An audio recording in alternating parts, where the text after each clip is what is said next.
रायबरेली में अमित शाह की रैली की गई, जिसमें एक पत्रकार के साथ ऐसा सलूक किया गया जो कि ये दर्शाता है कि भाजपा में अब पत्रकार भी बिल्कुल सुरक्षित नहीं है। मैं बात कर रहा हूँ गृह मंत्री अमित शाह की। अमित शाह की एक रैली थी जो कि रायबरेली में हुई, और रायबरेली में एक रैली के दौरान एक पत्रकार के साथ कैसा सलूक किया गया आप इस वीडियो में जरा देखिए। रैली के दौरान जब पॉलिटिक्स इंडिया के एक पत्रकार जिनका नाम राघव त्रिवेदी है, जब ये जनता के बीच जाते हैं, लेडीजों के पास जाते हैं रैली में, और उनसे ये पूछते हैं कि आपको रैली में आने के लिए कितना पैसा दिया गया, तो इस पर कुछ भाजपा के जो नेता है वो भड़क जाते हैं, या फिर बोल सकते हैं भाजपा के जो समर्थक हैं वो भड़क जाते हैं। राघव त्रिवेदी के साथ कैसे सलूक करते हैं आप इस वीडियो में साफ साफ देख सकते हैं। अभी तक तो ऐसा लग रहा था कि जो ब्राह्मण समाज है, क्षत्रिय समाज जो को है, वो भाजपा में सेफ है, भाजपा में वो बिल्कुल सेफ है, उसके साथ कुछ भी नहीं किया जाए। लेकिन कहीं कहीं ऐसा लगता है, अब देखने को मिल रहा है कि जो ब्राह्मण या क्षत्रिय ये जो लोग हैं, इनके साथ भी पूरी तरह से बदसलूकी की जा रही है। लेकिन अब तो यहाँ पर ऐसा देखने को मिल रहा है जो एक ब्राह्मण समाज के लोग हैं, उनके साथ भी तानाशाही की तरह बर्ताव किया जा रहा है। अब आप खुद सोचिए, राघव त्रिवेदी एक ब्राह्मण समाज से आते हैं और भाजपा की रैली में उनके साथ ऐसा सलूक किया गया कि वो दर्द से करा रहे हैं। पुलिस ने भी नहीं बचाया, वो 20-25 लोगों ने मिलकर मुझे गालियां दी और पेट में बहुत मारा है सर, 100-150 घूंसे मेरे पेट में मारे। आप इस वीडियो में साफ साफ देख सकते हैं। पॉलिटिक्स इंडिया के संवाददाता है जिनका नाम है नीरज झा, ये एक्स सोशल मीडिया प्लेटफॉर्म पर लिखते हैं, रायबरेली में अमित शाह की रैली चल रही है।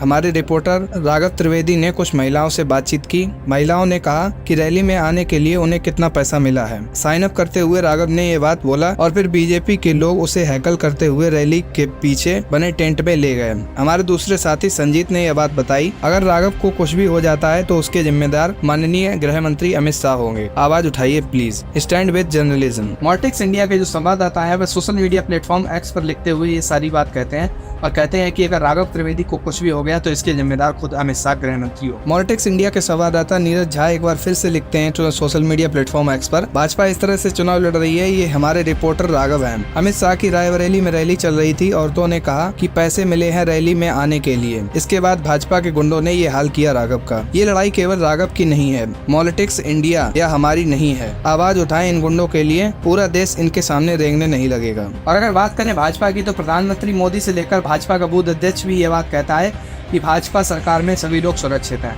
लेकिन आप देख सकते हैं खुद अमित शाह की रैली, जो कि देश के गृह मंत्री हैं और भाजपा पार्टी से संबंध रखते हैं, उनकी रैली में जब खुद एक पत्रकार सुरक्षित नहीं है तो देश के लोग कैसे सुरक्षित हैं? ये बातें तो वो बातें हैं जो हम सभी को, आपको पता लग पाती हैं सोशल मीडिया के द्वारा, लेकिन उनका भी कुछ सोचिए, जो बातें हम आप तक पहुँच ही नहीं पाती है तो कितना ज्यादा जुल्म और अत्याचार लोगों के ऊपर हो रहा हो। ये तो हम पत्रकारों के लिए भी सेफ नहीं है भाजपा सरकार, कुछ ऐसा ही लग रहा है। अब आपको सोचिए कि ग्राउंड रिपोर्टिंग के दौरान जब हम लोग किसी रैली को शूट करने जाते हैं और वहाँ पर हमारे साथ ऐसा व्यवहार किया जाए तो कैसा हो। अब यहाँ पर आप खुद सोच सकते हैं, जब प्रधानमंत्री मोदी और योगी आदित्यनाथ अपने भाषण में कहते हैं कि हमारे देश में सभी सुरक्षित हैं, लेकिन यहाँ तो ऐसा कुछ देखने को मिल रहा है कि सर जो पत्रकार है वही सुरक्षित नहीं है। जैसा कि कुछ बड़े बड़े यूट्यूबर इस बात का दावा कर रहे हैं कि भाजपा सरकार जो है वो तानाशाही की ओर जा रही है, और कभी कभी ऐसा भी लगता है, क्योंकि इस तरह की जब खबरें देखते हैं, इस तरह का बर्ताव जब भाजपा के द्वारा देखा जाता है, जब भाजपा के कार्यकर्ता पत्रकारों के साथ ही ऐसा बर्ताव करते हैं, तो ऐसा लगता है कि जो भारतीय जनता पार्टी है वो कहीं न कहीं तानाशाही की ओर जा रही है। इससे ये साफ साफ हकीकत